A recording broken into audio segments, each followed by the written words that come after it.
Hey everyone. So this is problem number 5 on homework assignment number 5, if I'm not mistaken. The homework poll, most people voted to go over this problem. So here we have an action movie. The villain is rescued from the ocean by grabbing onto a ladder hanging from a helicopter. He is so intent on gripping the ladder, they let go of the briefcase of counterfeit money when he is 130 meters above water. Briefcase hits the water 6 seconds later. What is the speed of the helicopter was ascending?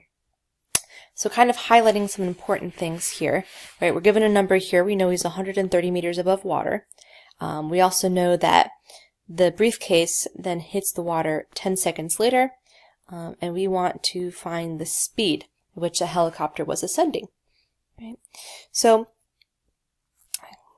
drawing just kind of a quick diagram here. All right, so we've got a helicopter. Sure, there's a helicopter. And hanging from that helicopter, we have our person, right, who has a briefcase, right? And initially, this person is headed upwards, right? Sorry, lost my train of thought. He's headed upwards since the helicopter is ascending.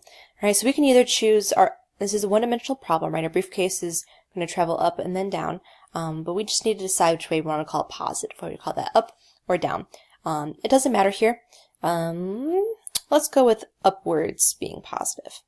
So we'll call that my positive y direction, since most of us are comfortable with calling our vertical direction y. So we have, oh, sorry about that beep. Anyway, so we have a couple variables that we know, right? We know time. We know the time it takes, the time at which our package is in the air. I guess if we kind of draw a trajectory of our package, assuming that is one-dimensional, right? We've got that going on. We know it's 6 seconds in the air. We know that the location of the briefcase above the water is 130 meters. So if we call our water, come on, sorry, my pencil's being annoying. All right, there's our water. We'll call our water level at a height of 0. That's going to be my final position. Well, my initial position is going to be where it leaves the hand, right? We know that it leaves the hand at a position of 130 meters. Right, so it starts at 130 meters, a positive value. The package is going to ascend some, then eventually go back down and hit the water, which I'm calling a height of 0, where the water is at. All right, we want to know the speed at which the package leaves the hand. So that's my initial velocity in the y direction. That's a question mark. That's what we're solving for. In terms of kinematic equations, we usually deal with position, velocity, acceleration, and time. Right, so position-wise, I have my initial and final position. Velocity, I'm trying to find my initial velocity, and we don't know the speed at which it hits the ground. Right, so our final y velocity, we don't know that value. And the only thing left then would be acceleration, which this briefcase is in free fall after it leaves the hand, which is what we're analyzing. So our acceleration is going to be negative g, where g is the value of 9.8 meters per second squared or 10 meters per second squared, depending on how precise we're feeling today. All right, so in solving this problem, we need to choose an equation. Well, we are given time, right? So just to kind of remind ourselves of the different kinematic equations we have, right? We know that the final speed is going to be initial speed plus acceleration multiplied by time. We know that our final position is our initial position plus our initial velocity times time plus 1/2 our acceleration multiplied by time squared. And our final kinematic equation we have is that our final velocity squared is our initial velocity squared plus 2 times our acceleration multiplied by the displacement, y minus y naught. All right, so those are the 3 equations we can choose from. We do know time, so maybe we think we might use one of the first two equations listed here.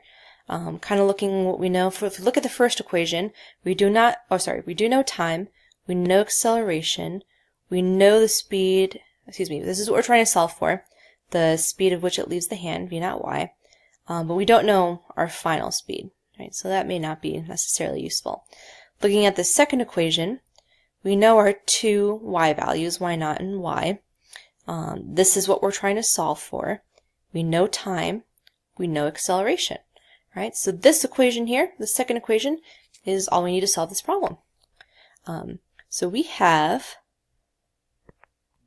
I guess I can rewrite it, y is equal to y naught plus v naught y times t plus 1/2 acceleration multiplied by time squared. So looking at what we know, we can plug in zeros to begin with. We have, nope, not our initial height. Our final height is 0, and that's actually the only 0 we have, so that's mildly annoying. So now we just need to rearrange and solve. I am going to plug in for acceleration my value of -g. Right, so we have 0 is equal to y naught plus v naught y times t minus 1/2 gt squared. So now I can just rearrange solving for v naught y, since that is what we're solving from this problem, the speed of which the helicopter ascends. So I can bring over my y naught term and my 1/2 gt squared term is equal to v naught times t. So the only thing I'll have left to do is divide by t. So I have negative y naught divided by t plus 1/2 gt is equal to our initial speed. Right? So I just need to plug and chug now. So here for y naught, I'm plugging in 130 meters times 6 seconds, and g I'm plugging in 10 meters per second squared.